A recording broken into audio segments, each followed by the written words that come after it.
Wait a minute.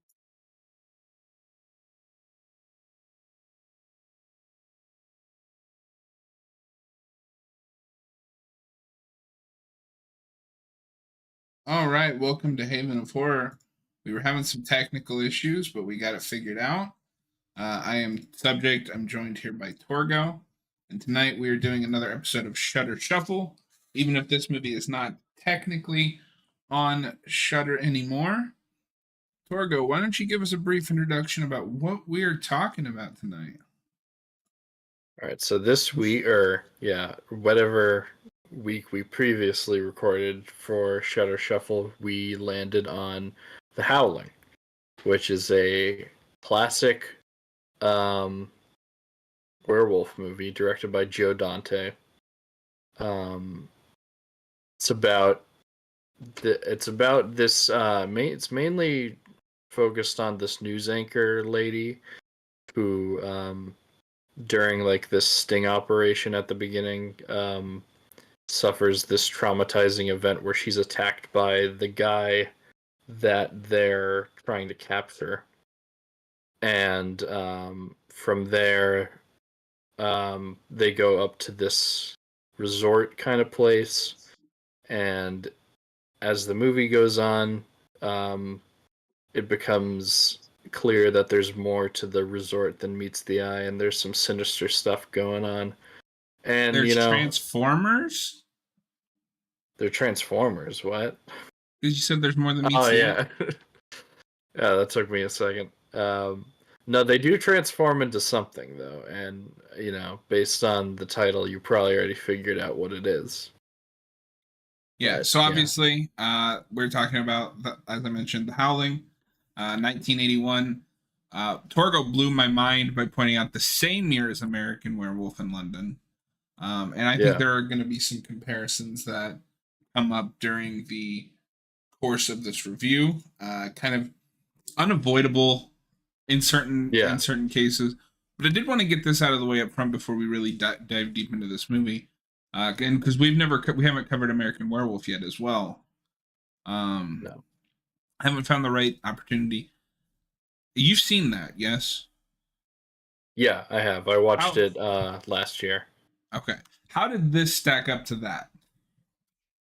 Well, I don't want to spend too much time comparing because, we still have to review that movie. But I'll just say, quickly, I like this movie quite a bit. It's not as good as American Werewolf in London, or at least not as entertaining to me personally. And that's mostly what I was curious about, what you liked. I have some issues with this movie that will... Oh, okay. Sorry, hold on. I think my connection crapped up. Hold a second. Can you hear me? Yeah. Okay, sorry. That was my internet. We'll get into it later, but I have some issues with this movie. No, for sure. And that the main thing I just was curious about is which you ended up liking better. I am with you. I think I like American Werewolf better. We have the Day Ghost Austin in the chat asking The Howling to win. Day Ghost. Eventually. We will do it eventually. I'm too curious with that title. Joe Dante is great, which I think is kind of what carries this movie, is mostly Joe Dante. I never thought I'd say this about Dee Wallace. She's not great in this movie. Oh, I thought she was serviceable. She wasn't she didn't blow me away or anything. But, she's not bad, but she's not great. You know what I mean? Okay, yeah. I mean, I don't think acting wise there's a real standout performance in this movie. Yeah, I think you might be right. I like the idea, just to get into a little bit of the Austin will be here for Howling 2. Yeah. That's a promise. Wait, have you seen the Howling 2, Austin? Is that why you want to talk about it? He keeps pushing for us to watch that. That's true. He does. All I know about it is Christopher Lee is in it. Yeah, I mean, it seems like a fun time. And I'm really curious to see how that goes because, spoilers, I don't know how you make a sequel to this. I mean, I can kind of see. I mean, they leave it open for a sequel right at the end, but at the same time, it's a self-contained movie for sure. So anyway, back to, I guess, kind of the meat of this movie.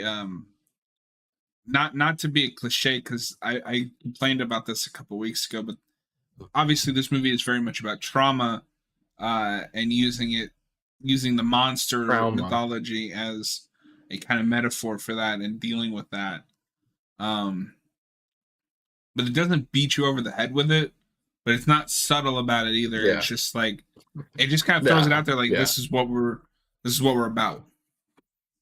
hmm Yeah, it's not trying to hide the deeper themes of it all. Like the movie is set at this like retreat where you're supposed to recover and confront your trauma and all that. How do you feel it handles those themes? Because I think the message might get a little muddled by the third act. I mean, by the third act, I don't really know what it's trying to say with that. Like, obviously, I like It's the initial like idea of doing a werewolf movie about like repressed feelings and repressed thoughts. Because it's a good like symbol for that with the werewolf transforming and that stuff coming up to the surface. But by the end, we kind of forget about that, and it just kind of becomes like we gotta escape this horde of werewolves, and it's more focused on action than it is story, I'd say. is the idea, because this is a Joe Dante film, and we all know that Joe Dante has a particular sense of humor, and this isn't a funny movie per se, but is the idea to succumb to your trauma? Because that's kind of what she does, right? She becomes the spoilers for a 40-year-old movie. Yeah, She becomes a werewolf. I mean, I guess so. I think my thing was by the end of it, I wasn't really thinking about the themes, but you know, Also, uh, she becomes the worst looking werewolf in this movie. yeah. No, she looks like a Shih Tzu puppy. Yeah, Yeah, I was like, yeah, what is that? yeah. No, that's by far the worst effect in the movie. Yeah, and overall, I think this movie has really cool werewolf designs. Very classic, Wolfman werewolf designs. Good transformations. Obviously, you're not going to beat American Werewolf in London. Like, that is Yeah, the best werewolf transformation in cinema. that's the other thing I was going to bring up in comparison to American Werewolf in London is that like the transformation scenes in this they're well done, but that the one in American Werewolf in London is just on another level. Like you can't beat it. Austin says she looks way worse in the flashback to that ending from 2. Oh, So really? now I got to see Okay. what that looks like. Yeah. Um, He's really making me curious about this awful sequel. yeah. Did you have this with the transformation when you get to the big one at the end, right? When she's confronted by her tormentor, I guess, and he's transforming, and it's specifically the scene with the nails, right? The sound effects Yeah. sound like popcorn. I didn't really hear that. It's interesting. It sounds I like popcorn going off. I wasn't really thinking about the sound design all that much, more so like the prosthetics, because you have that weird like bubbling effect in his face, and it kind of it looks cool, but I just wasn't expecting it to look like that. Um, Yeah, I've seen a few different werewolf transformations over the years. And this one it managed to be unique while also remaining very that classical, like, this is something that's happening to the body that shouldn't be happening to the body. yeah. There's also that scene when one of the other characters is like trying to um find out what's going on, and she gets attacked by a werewolf and chops off the arm, and then it transforms back into a human arm, and I thought that was a really cool scene. Yeah, no, Yeah. I have nothing but good things to say about the effects in this movie. I think really the only place where it's let down is just that third act becomes a stereotypical like I don't want to say slasher, and this is obviously before the slasher boom, but it is almost a slasher, and in the we have a monster chasing the final girl. It just kind of becomes mindless at the end. Like, yeah, I don't know if I'd call it a slasher either, but it's like, yeah, we set up some interesting things at first, and then it's like, yeah, we don't really know what else to do. So, Do you think it buckles under its own weight with the themes that it's trying to tackle? Because obviously, repressed feelings or repressed trauma. As much as as at least for me, it's hard to take a new movie seriously that yeah, its only theme is trauma because that's I, all we do now. I just keep thinking Um, of the new Halloween movies when I hear that. yeah, well, and that's part of what for me personally anyway. That's part of what has ruined it is every horror movie now has to be about trauma in some way or another.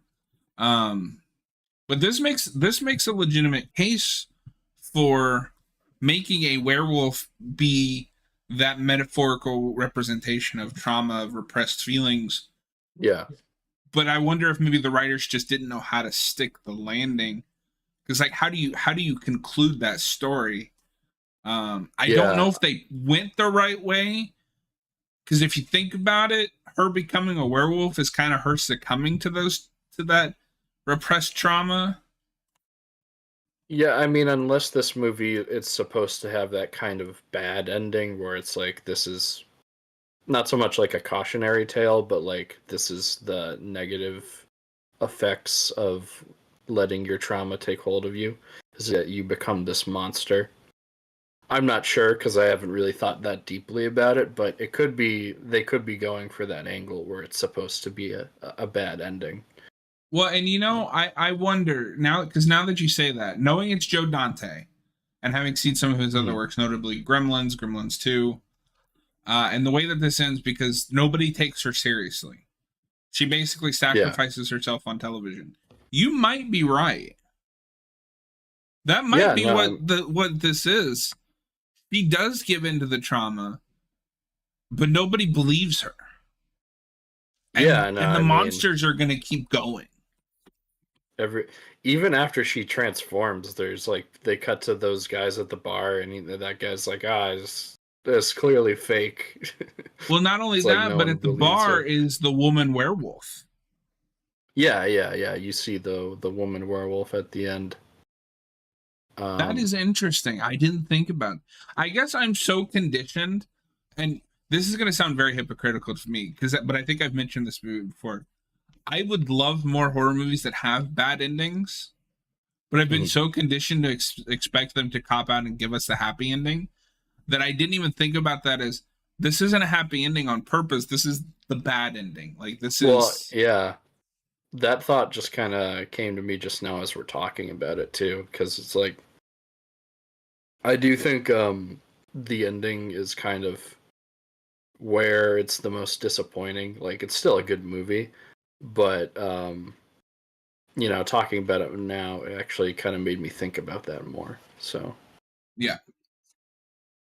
So we've talked a little bit about Karen White, who is played by Dee Wallace, who will forever be. This is the my mom, '90s. The mom from especially specifically for me, the mom from ET is the first place I yeah, ever saw her, and I watched that movie religiously. So it's always weird when I see her show up in one of these.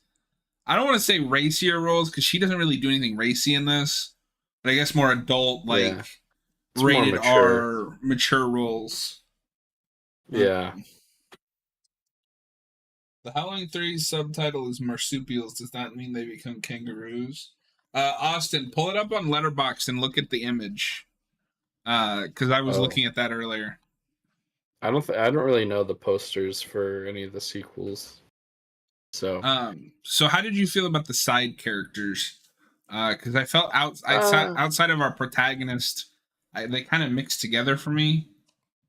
yeah, I mean, they're okay. I don't mean to sound too critical about this movie because I actually did really enjoy it, but like a lot of the side characters are Actually, this is something I found out when I was looking at the cast earlier today. Is that the guy that saves her at the end is the director of Grown Ups and a lot of Adam Sandler movies. Dennis Dugan. That's insane. Yeah, I when I found that out, I was like, "What the hell?" That's nuts. What? Well, that's like when I found out. I think you were watching one of those. I think it's the Exorcist movie you watched. I didn't realize that was Rennie Harlan. Yeah, yeah. The what was it Exorcist: The Beginning was directed by Rennie Harlan. That's Nightmare Um, 4's director, yeah, and and Die Hard too. the worst Die Hard movie. No, he didn't direct Die Hard 4. Die Hard 4 is better than Die Hard 2. No, Die Hard 2 is better.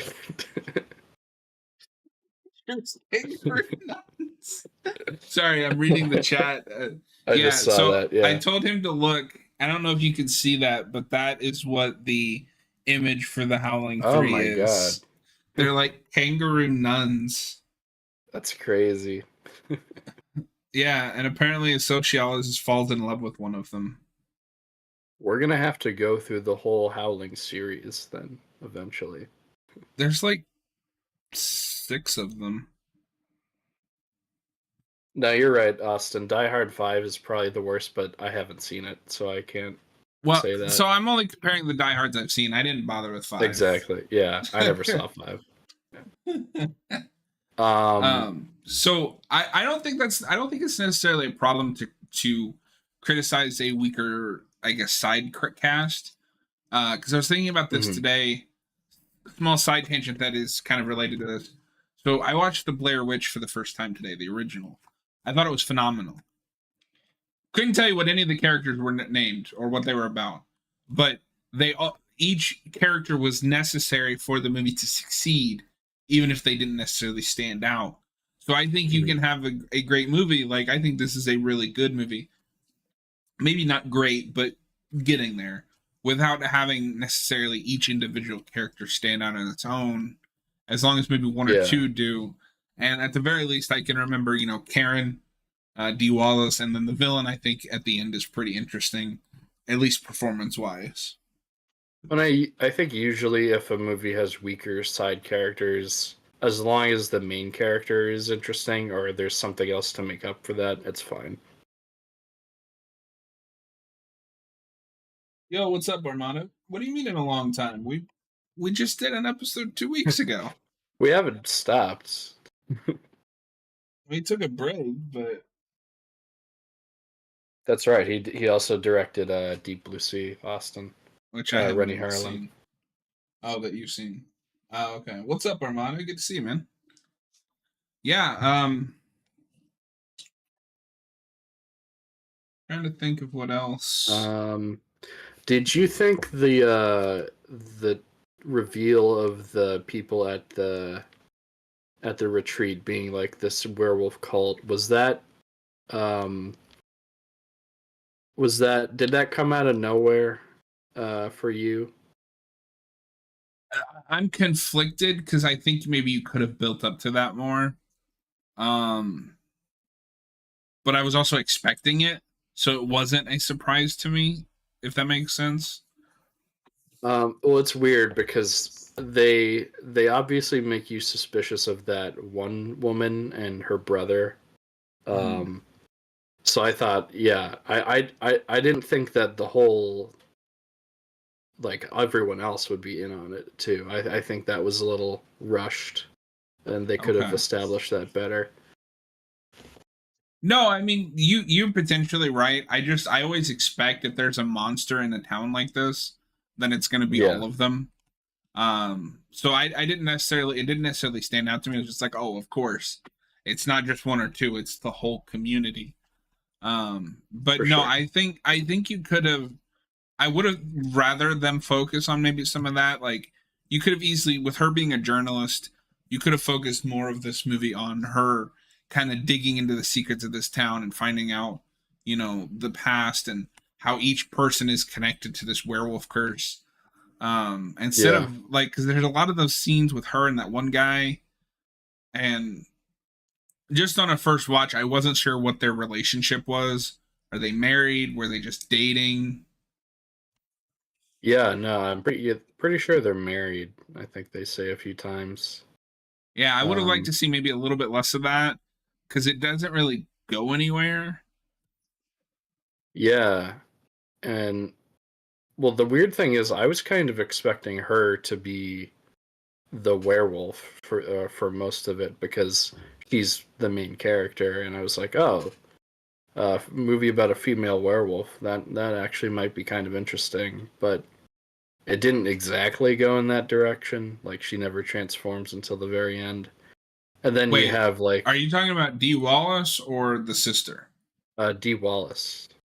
Oh, see, I never expected her to be a werewolf.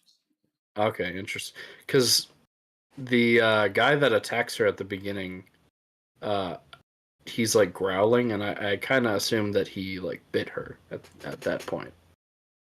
Oh, so no, I can see how you come to that. I just, again, that this is part of where I've seen too many of these. Yeah, Um, I knew nothing supernatural was going to happen until we got to this town. So I never expected her to be a werewolf. I always expected her to be kind of the protagonist, slash final girl. yeah, Even though this isn't really a slasher. Honestly, it caught me off guard that we even went that way at the end. Even if it looks terrible and she turns more into yeah. like a terrier or something. I definitely wasn't expecting her to look like a puppy, but I was half And you can expecting her tell, to be a werewolf. that's kind of where the budget runs out because the animatronic or whatever that thing is, that's like very limited motion and it just kind of sits Yeah, there. yeah, it looks pretty bad. That's by far the worst effect in the movie. But I do want to say though, I think most of my positives with this movie are like effects wise. I think the werewolf effects are really well done, and the design for the werewolves looks cool. They look great. Um, And yeah, more pretty my much. style of werewolf. I like a werewolf that stands on like two legs and looks more like a Yeah, true cross. The only thing I don't like about American Werewolf in London to compare is though that is more of a on all fours kind of werewolf. yeah. And I That's think it's that's kind just of a a missed straight opportunity. up giant wolf. Yeah, Yeah. I like a werewolf that is a true mix. yeah. I think I'm with you on that. Even though American Werewolf is probably the better movie, It I is the like better this. movie. I like these werewolves more, just like from a design standpoint. Well, and Um, according to Wiki, there was actually a third werewolf movie that came out that year. Uh, oh, really? 81 was the year of the werewolf. yeah, called Wolfen. And Austin asks, what if at the end she turned into the sexy green gremlin version of a werewolf? I mean, if Joe Dante had directed the sequel, that's probably what would have happened.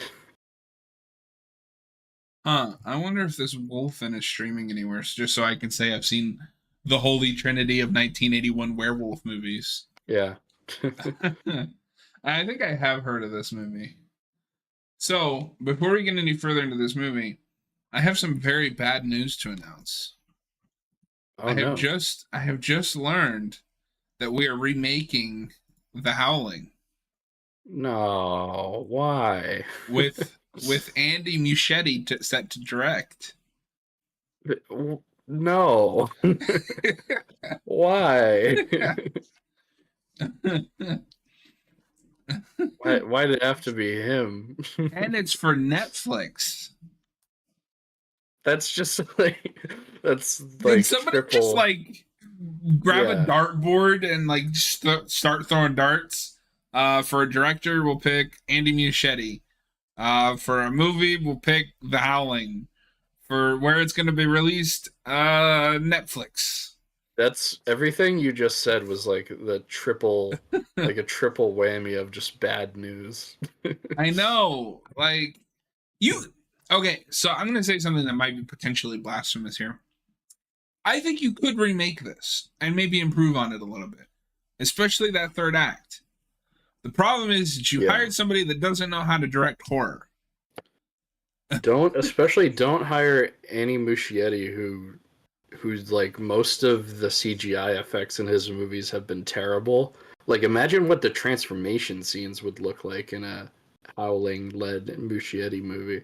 Yeah, that's Or the thing I'm worried about because he's not good with those effects. yeah, I mean, I Now, don't know, like the director himself isn't responsible for doing the CGI, but it is a weird pattern in his movies that his CGI is not good. yeah, now maybe Netflix will like force him to go lower budget, which means maybe that'll force him to use some practical effects. We can only hope. Yeah. Yes, it's highly unlikely, but I can hope. Yeah, a man can only hope. Yeah. Um, I mean, I don't know if you could. I guess you could do a remake of this movie. Whether or not I'd want to see it is debatable. Um, I don't know why you would remake it. That's the thing. If it's gonna be a streaming movie, I'll check it out. If for Yeah, but nothing else, to keep on track of what's been released that year. yeah. Well, I mean, I think this movie stands on its own pretty well, and And then they overall, made 5 more. overall though, I think character-wise and thematic in terms of like themes and stuff like that, this movie does fall a little bit short. But in terms of pure entertainment, I really do like this movie. Overall, I think it's a good time. So I don't normally bring this up on these videos, but I've been looking at the wiki page just to make sure that I'm staying on top of what we're talking about and everything. Because I literally finished this movie 20 minutes before we started. And I happened to scroll down to the critical response for this movie. Roger Ebert gave this movie 2 out of 4, describing it as the Yeah. silliest film he'd seen in some time. Yeah, I actually after I watched this, I went up and looked up the Siskel and Ebert review of this, and I was surprised Siskel was a lot more Very positive on it. he was a lot more favorable to this movie than Ebert was.